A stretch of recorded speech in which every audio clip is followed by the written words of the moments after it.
Turn to the past. I'm trying to build a better future than we had. And it's not about me. It's about you, the American people. We're facing pretty tough times in recent years. But the American people didn't give up. They never give up. You're the ones getting up every single day doing the work. You're the real heroes in this story. We all hear from our friends on the other side of the aisle about what they claim is wrong with America.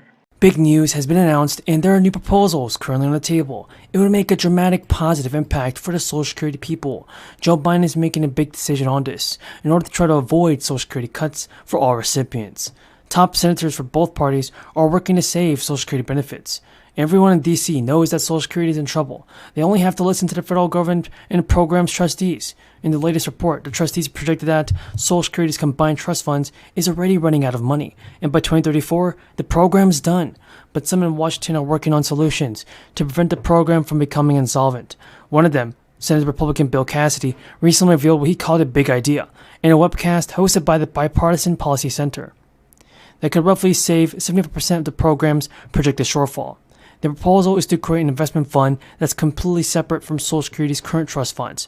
This new investment fund would invest money in the stock market, where Social Security trust funds currently put money in treasury bills or cash. Now, what I mean is that he called Social Security's current approach the Silicon Valley Bank of pension funds, a reference to the failed bank that was acquired by the First Citizens Bank. He argued that this federal program is the worst investment strategy you can have right now. The separate fund isn't really a new idea, though, because he pointed to other funds, including the Canada Plan and Ontario Pensions Plan for teachers, that were in bad shape financially but became solvent by using a market-based strategy. There are some details remaining to be worked out. For instance, some people think the proposed plan will be a gap stop to guarantee that if they won't lose money if the stock market underperforms. Cassie said the participation is now needed from both Democratic and Republican leaders to take action for Social Security. Even though the President and Congress have limited options for preserving Social Security, they can either raise additional money, reduce benefits, or do both. Because President Biden has been adamantly against any reduction in benefits. Even Senator Cassidy said that it's not right to do that. Steep benefit cuts are on the way if nothing is done. Because of this, Americans who have retired yet should save as much as they can in retirement accounts to get things ready for the financial shortfall. And Senator Cassidy stated in the Bipartisan Policy Center that it's going to take a while and take both sides to get this deal done. Kind of taking it on the chin, particularly at the gas pump or even at the grocery store. So any little bit is a big help. It's transition to the cold weather day for retiree Pat Siraki of Livonia. He put away the summer pinwheels and plants, but his outdoor work came after his computer check of the Social Security increase. Americans who are on Social Security are expected to get more in their monthly check. The U.S. government is in getting some of those checks because of glitches involving H&R Block and some of the tax preparers like TurboTax. The Treasury not able to get that direct deposit out through those tax preparers, which serve as a middleman in between the taxpayer and the IRS in some cases. Also, some glitches involving dependent children as well. But the storyline here from the Washington Post is this will affect millions of Americans who will now see delays. So they have made it official. There are several states that are going to send out stimulus relief. The checks will be coming out before the end of the year, and you can claim up to $2,000 in extra stimulus money. Right now, residents in 4 states are set to claim payments during and ranging from $75 up to $1,700. This is awesome news as the crisis is still continuing to affect millions of people. It is time that lawmakers start to realize that they need to take action for the people. It starts in cities like Chicago. Even in states like Idaho, Pennsylvania, and Hawaii have each given payments for locals that must be claimed by next week. The states are offering relief in the form of tax rebates and one-time inflation relief checks. And since the crisis, dozens of states have already offered creative ways to put cash back into the wallets of their residents. States like West Virginia are providing housing, related funding at homeowners, and facing financial hardship that are here to help. The Chicago Fund is partnership between the city and the local nonprofits.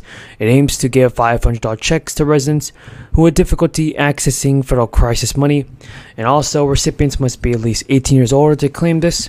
But it's important to note that to be considered for the payment, Chicago residents must submit an application online first.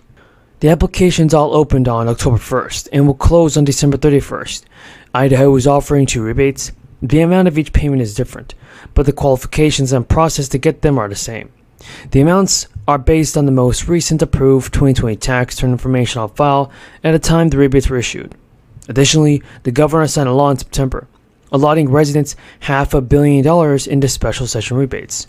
The state of Pennsylvania's tax rebate program is aimed at helping older and disabled Pennsylvanians still recovering from the crisis. So while deposits were first issued on July 1st, residents may apply for the program until January. The maximum standard rebate is $650, but some homeowners may qualify for a supplemental rebate of up to $1,000.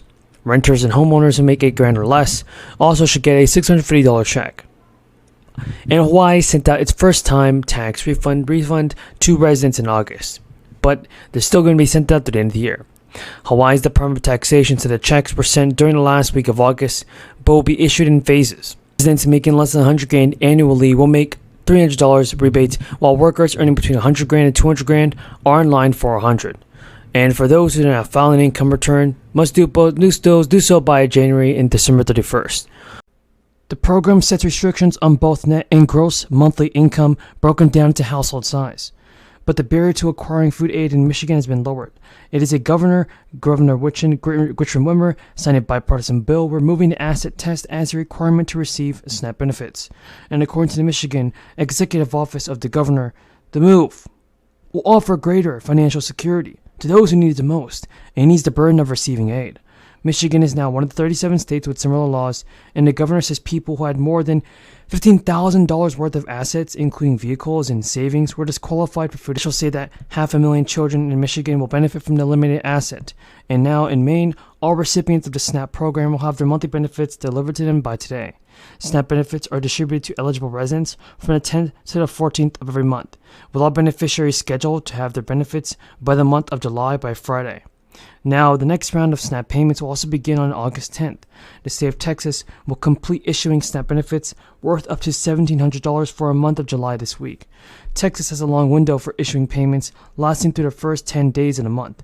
Even the amount received depends on one family size. A single household will receive $281, and an 8-member household will receive $1,700. But on a federal level, some House representatives want to expand the number of food stamp recipients subject to work requirements and time-limited food benefits by raising the age of people covered by the rules to 65. Members are writing the bill against the backdrop of extraordinary uncertainty in the economy and inflation, including the cost of food is so high that the Federal Reserve is willing to risk a recession to slow the prices down. Economic disruptions are caused by the crisis, and the robust labor market is expected to weaken in the months ahead.